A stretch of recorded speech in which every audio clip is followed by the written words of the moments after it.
नमस्कार। स्रोत सामग्री के इस गहरे और बेहद दिलचस्प विश्लेषण में स्वागत है। आज के इस प्रस्तुति में हम मानव ऊर्जा के उस प्राचीन विज्ञान पर बात करने वाले हैं जो हमारी छुपी हुई असीम क्षमताओं को जगाने का एक पूरा का पूरा नक्शा पेश करता है। दरअसल प्राचीन वेदों के अनुसार इस पूरे ब्रह्मांड की हर एक शक्ति हमारे शरीर के भीतर ही मौजूद है, बस वो सोई हुई अवस्था में है।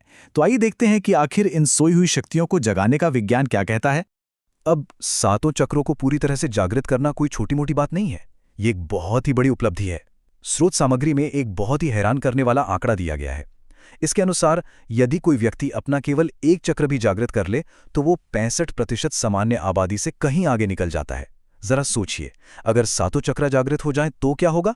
तब व्यक्ति उस एलीट 1% आबादी का हिस्सा बन जाता है जो इस जीवन में सचमुच कुछ भी हासिल करने की क्षमता रखती है। अगर हम भारत की आज की जनसंख्या को देखें तो 1% का मतलब लगभग 1,41,00,000 लोग होता है, लेकिन असल में ऐसे लोगों की संख्या इस आंकड़े के 1/4 से भी कम है। खैर, इस यात्रा में आगे बढ़ने से पहले ये समझना बहुत जरूरी है कि आखिर ये चक्र हैं क्या भला। सरल भाषा में कहें तो चक्र का मतलब होता है गोलाकार। ये हमारे शरीर के अंदर मौजूद ऊर्जा के भंवर हैं जो बिल्कुल किसी गैलेक्सी या आकाशगंगा की तरह लगातार घूमते रहते हैं। वैसे तो पूरे शरीर में कुल 114 चक्र मौजूद हैं, लेकिन मुख्य रूप से हमारी रीढ़ की हड्डी के साथ स्थित 7 ऊर्जा केंद्रों को ही सबसे ज्यादा अहम माना जाता है।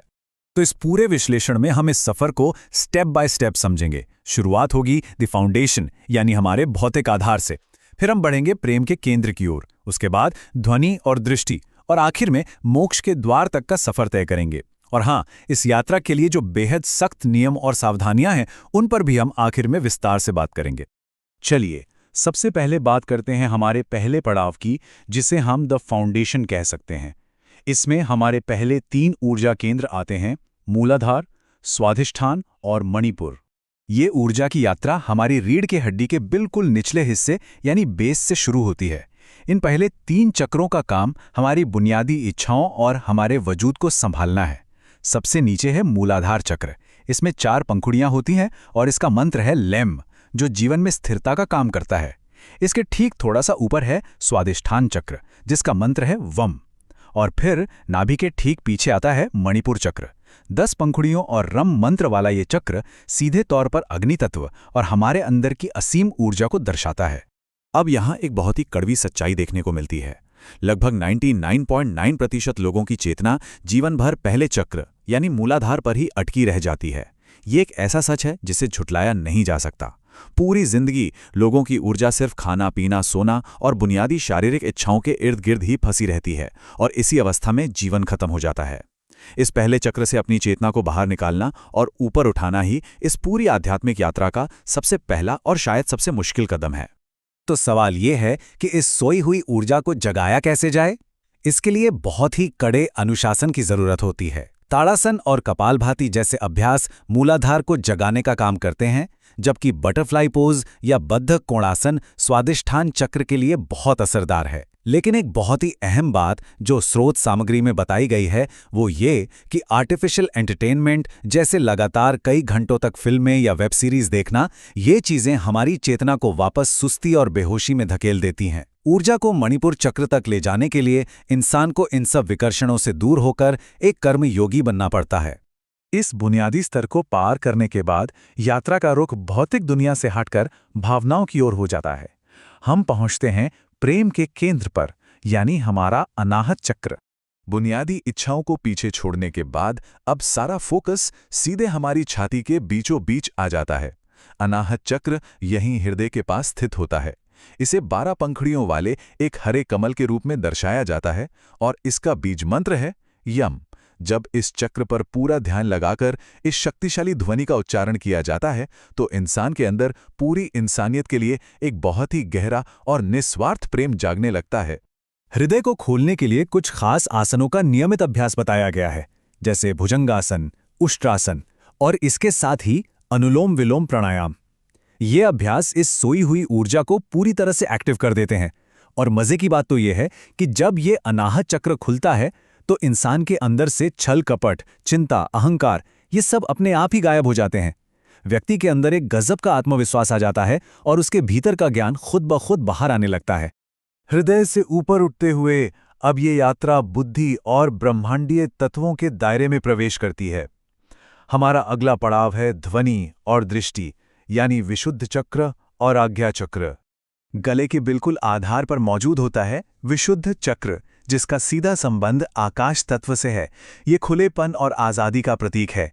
नीले रंग के इस चक्र में 16 पंखुड़ियां होती हैं और इसका मंत्र है हाँ। ऐसा कहा जाता है कि इस जगह पर ध्यान लगाने से 16 अलग अलग कलाओं का ज्ञान मिल सकता है। ये ऊर्जा केंद्र इतना शक्तिशाली है कि अगर ये जागृत हो जाए तो इंसान अपनी शारीरिक भूख, प्यास और हैरानी की बात है, मौसम के असर तक को कंट्रोल कर सकता है। ऊर्जा को और ऊपर धकेलने के लिए नाड़ी शोधन प्राणायाम और त्राटक ध्यान का बहुत बड़ा रोल होता है। त्राटक में बेसिकली अपनी नज़र को भौहों के बीच एक ही बिंदु पर टिकाना होता है। इससे होता यह है कि ऊर्जा सीधे आज्ञा चक्र, जिसे हम थर्ड आई या तीसरी आंख भी कहते हैं, वहां तक पहुंच जाती है। और इस पूरी प्रोसेस में सर्वांगासन और शीर्षासन जैसे अभ्यास एक बहुत बड़ा सपोर्ट सिस्टम बनकर काम करते हैं। और आखिरकार ये ऊर्जा पहुंचती है इंसान के सिर के एकदम ऊपरी हिस्से पर।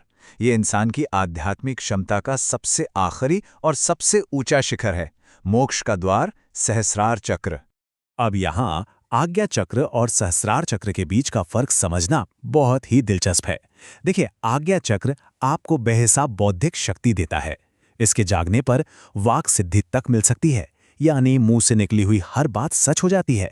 लेकिन जब बात सहस्रार चक्र की आती है तो वो इन सब सांसारिक शक्तियों और चमत्कारों से बहुत ऊपर की चीज है।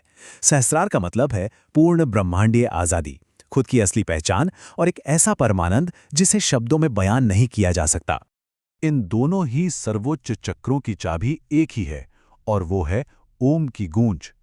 ओम की ध्वनि वो अल्टीमेट मास्टर की है, जो इंसान की अंदरूनी ऊर्जा को सीधे इस पूरे ब्रह्मांड की ऊर्जा के साथ जोड़ देती है।